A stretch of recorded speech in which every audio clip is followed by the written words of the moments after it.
Uma das formas mais eficazes de destruir a floresta ou qualquer bioma é reduzir, é converter as pessoas natureza, as pessoas floresta, no genérico chamado pobres.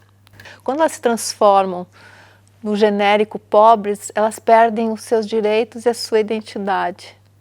Povos natureza, ou povos selva, são os povos que não se separaram da natureza, né? Os povos que por exemplo, no caso dos povos indígenas, ou dos povos ribeirinhos, ou dos povos quilombolas, eles não são donos da terra, eles não possuem a terra, eles não possuem a floresta, nem a floresta os possui, eles são floresta.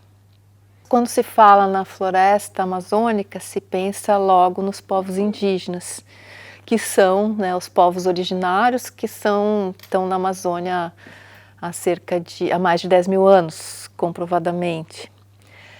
Os ancestrais, né, dos atuais indígenas ajudaram a plantar a floresta, como floresta que também são. Desses povos com tantos nomes e tanta diversidade, com tantas línguas, dos povos originários, tem também outros povos, comunidades tradicionais na Amazônia, que são comunidades tradicionais que já vêm após a invasão colonial, né, a invasão europeia. Um desses povos são os quilombolas, que são descendentes de africanos escravizados, que se rebelaram e fizeram quilombos na floresta, ou seja, se juntaram em partes da floresta como um enclave de resistência para fazer mundo ali, para fazer suas vidas ali. E esses descendentes permanecem na floresta e hoje lutam pelo reconhecimento de seus quilombos. Muitos já foram reconhecidos, muitos ainda faltam reconhecer. E tem o que a gente chama de ribeirinho beiradeiro, que é uma comunidade que tem um pouco mais de um século, mas também tem reconhecimento de comunidade tradicional, que são na época da borracha. O governo chamou, né, fez uma convocação a homens do Nordeste do Brasil, que é considerada a região da parte mais seca e mais empobrecida, para ir para a floresta para fazer o cálcio.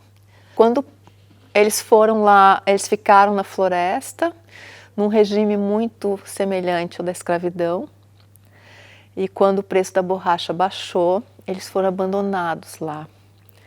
Belo Monte foi uma imposição, né, do governo. Era uma época uma hidrelétrica, um projeto que foi concebido na ditadura militar do Brasil. Os povos indígenas conseguiram impedir essa hidrelétrica naquele momento e depois, em 2010, já no governo mais à esquerda da história do Brasil, já na redemocratização, essa hidrelétrica, assim como outras na Amazônia, esses projetos foram recuperados, foram resgatados e foram executados. Então, Belo Monte o processo de construção de Belo Monte expulsou milhares de ribeirinhos das ilhas e dos beiradões do rio Xingu, né, um barramento no rio Xingu, um dos maiores rios da Amazônia. Quando eu consegui entender o que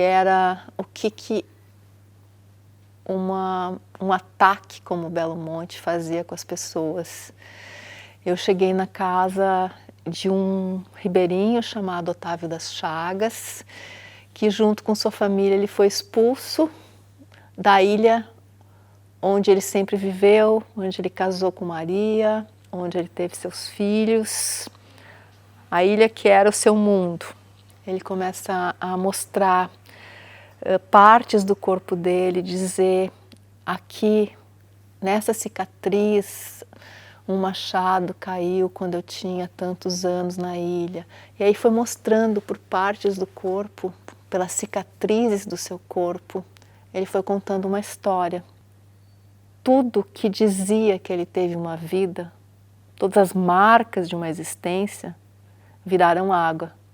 Até os ossos do pai dele estão esmagados embaixo do paredão da hidrelétrica de Belo Monte. Então, tudo que restou aos refugiados de Belo Monte foi o território do seu próprio corpo. Grileiros são ladrões de terras públicas. Ela tem as terras indígenas já demarcadas, tem as unidades de conservação, que são áreas de proteção, e tem as terras públicas que ainda não têm destino, que pertencem à União, né, ao Estado. É sobre essas terras, especialmente, que os grileiros agem. Eles se apropriam dessas terras, ou seja, eles vão para essa floresta, para essa parte da floresta, com pistoleiros, com milícias e com trabalhadores, a maior parte deles escravizados. E derrubam a floresta, matam tudo que tem ali, e quando a terra está arrasada, colocam pasto, colocam bois, que é para garantir a posse da terra e mostrar que há alguma atividade produtiva ali.